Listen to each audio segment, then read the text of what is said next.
24 వాక్యం. Put away from you false and dishonest speech and wilful contrary talk put far from you. మూర్ఖపు మాటలు, కుటిల మాటలు నోట్లో ఉండకుండా చూసుకోవాలి. మోసకరమైన పదాలు రాకుండా నీ నోటిని జాగ్రత్తగా దూరంగా పెట్టుకోవాలి. ఆమె ఈ పర్యాపదాలు చెప్పాలంటే డిసొబీడియన్స్. ఆ యొక్క దేవుడు ఒకటి చెప్తాడు, నోరు ఒకటి మాట్లాడుతూ ఉంటుంది. దేవుని చిత్తం ఒకటి ఉంటుంది, నోరు ఎలా పడితే అలాగా మాట్లాడుతుంది. సందర్భానుసారంగా, ఇష్టానుసారంగా, లోక ప్యాటర్న్స్ ప్రకారంగా, వాక్యాన్ని నమ్మలేని పరిస్థితి.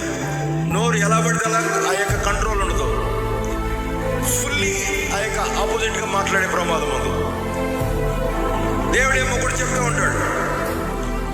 ఇశ్రాయేల్ స్టోరీ, దేవుడు ఎంతో సిద్ధపరిచిన వాళ్ళకి, కానీ అరణ్యంలో ఆగిపోయారు కొంతమంది.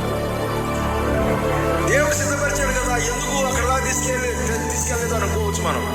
వాళ్ళకి దేవుడు ట్రైనింగ్ ఇచ్చాడు, కానీ వాళ్ళు ఎప్పుడు కూడా వాళ్ళ నోట్లో నుండి సరిగ్గా మాట్లాడి, ఎప్పుడు దేవుడు ఒకటి చెప్తే వాళ్ళు ఒకటి ఆ యొక్క నోరుని ఆ యొక్క దుష్టత్వానికి అప్పగిస్తున్నారు. నమ్మలేని కండిషన్.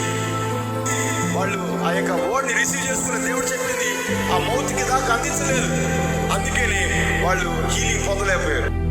అందుకే దేవుడి సంగతులు రెగ్యులర్గా వాటిని మెడిటేషన్ చేయాలి. హృదయం నింపుకోవాలి వాడి సంగతుల చేత. మీకు గుర్తుందా, అవి దొరికిన వారికి అది జీవమును, సర్వ శరీరానికి ఆరోగ్యమును, అవి జీవమును అని చెప్పినప్పుడు లైఫ్ ఎక్కడి నుంచో రాదండి. ఎక్కడి నుంచి వస్తుంది లైఫ్? ఎక్కడి నుంచి వస్తుంది? వాళ్ళ చేతిలో, వీళ్ళ చేతిలో, వాళ్ళ ఊర్లో, వీళ్ళ ఊర్లో, హాస్పిటల్, ఈ హాస్పిటల్, అక్కడెక్కడ పెట్టలా. ఫస్ట్ నీ దగ్గర నుండే స్టార్ట్ అవుతుంది. అసలు జేమ్స్ చాప్టర్ 3లో చూస్తే, యాకోబు పత్రిక 3వ అధ్యాయం చూస్తే అక్కడ ఏమంటాడు? చిన్న అగ్గిరవ, చిన్న నిప్పు అడివంతా తగలబెట్టింది కదా, అలాగే నీ జీవితం నాశనం అవడానికి నీ నాలుకే అన్నాడు. ఇంకో ఏమన్నాడు?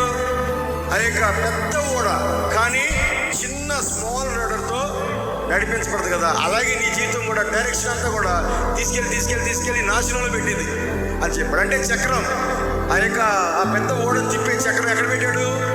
నీ దగ్గర పెట్టాడు.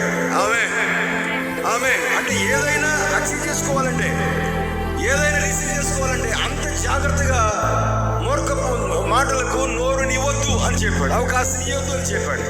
హల్లెలూయా. అందుకనే సైతానుడు ఎవరన్నా అటాక్ చేసినప్పుడు మొదట వాళ్ళ నోరుని అపవిత్రపరిచేస్తాడు, హృదయాన్ని భ్రష్టు పట్టించేస్తాడు, కంట్రోల్ లేకుండా చేస్తాడు.